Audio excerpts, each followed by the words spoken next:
Radha Swami, I would first like to state Sant Mat in nutshell.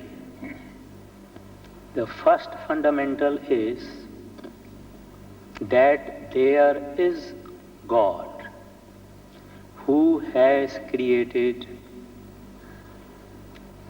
all the universes and the cosmos and all that the scientists and astronomers do not know.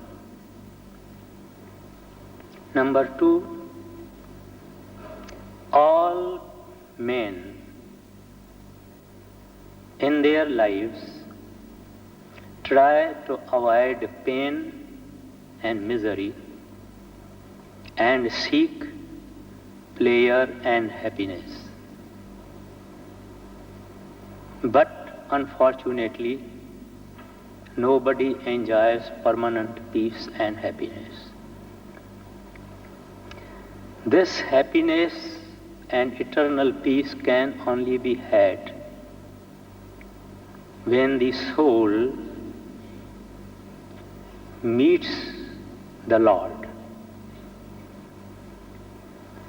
That Lord is not outside anywhere, but within. He is available only to the human beings. The essentiality is that one should have a perfect master, a perfect teacher, a perfect mystic who is experienced.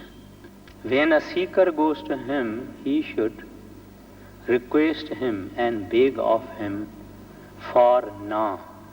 From the poems of Swamiji, who was responsible for Radha Swami's faith or path of the masters, he says, repeat the name which a perfect master grants you. By doing so, the radiant form of the master, that is inner master, will manifest unto you. Now we will see what is a Naam or name, what is a perfect master, and what is practice of Naam. Commonly and ordinarily, people of different religions repeat a certain name. The Hindus repeat Ram, Ram, or Krishna, Krishna, or Om, Om. Muslims repeat Allah, Allah. Christians repeat God, God, God, with or without the help of the rosary. But these names could not be true, because the votary of one religion will say that the Naam that I repeat is the true name. Cannot be different for the different followers of different religions.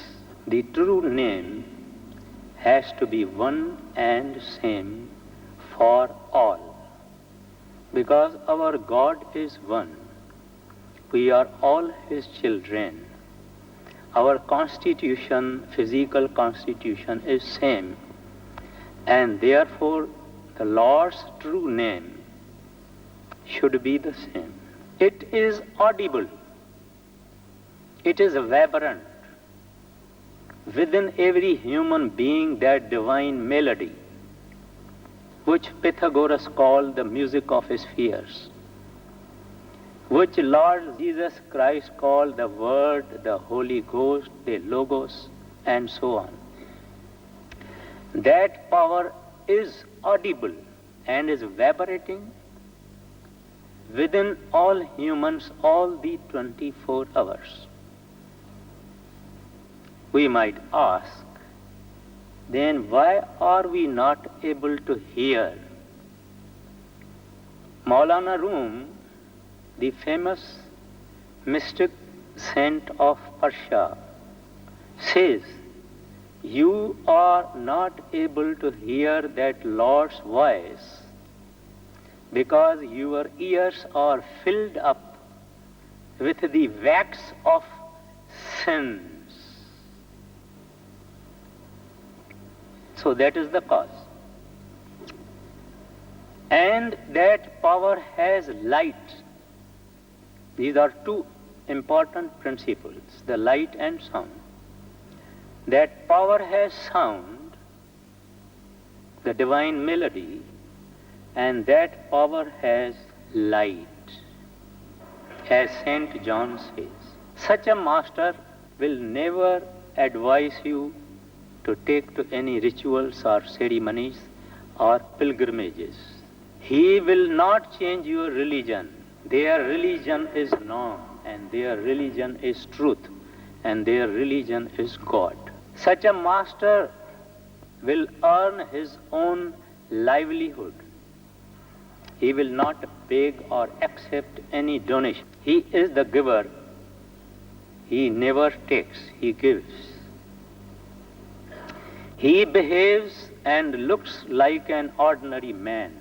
He will don or wear the clothes according to his profession or according to his religion or wherever he is born. He will always try to behave like an ordinary man. He can perform any miracles, but he does not. He does not want to upset the balance of nature and is resigned to the will of the Lord. Now, Master takes care of these accounts himself. If he wants to admonish his disciple, he will do it himself by his own means. He has 101 ways. Just as a loving father, if the child does anything wrong or steals his dad's money, the father will not hand him over to the police, but he will punish him in whatever way he thinks is fit and proper. Similarly, a perfect master takes over the charge of the disciple, and he accompanies him until the final destination is reached. Now, what is the duty of the disciple after he is initiated? He has to work. He has to do sadhana. He has to do practice of that norm by sitting at one place, as far as possible, motionless. What will happen? His feet and his hands will gradually be numb. A bit of lifelessness. And when he continues his practice, which is difficult, which is not easy, when he continues up to here, he will become lifeless. And then up to here, his whole body becomes lifeless. This is the mystics of Islam called Nuqta-e Savida. The Hindu Vedas call it Shiva Netra, the eye of the Lord Shiva. And in the present mystic parlance, it is known as the eye focus or eye center. Now here he enters into the inner regions. When he is about to enter into the spinal cord, he sees flashes of light. They come and they go. And gradually, if the practice is continued, the light becomes stable. Now when Jesus Christ said, if thine eye be single, thy whole body shall be full of light. He referred to this. When a disciple closes his eyes and withdraws his consciousness or soul or life force and comes here, the third eye is functioning and his eyes are physically closed. When he comes to that third eye, the mind is absolutely motionless, absolutely still, tranquil, which is a very difficult task. But the disciple, with his effort and with his master's grace, which is very important. In fact, when a disciple seeks a perfect master, the Lord's grace is on him. Then only he seeks a perfect master. Without the Lord's grace, no man can go to the Father.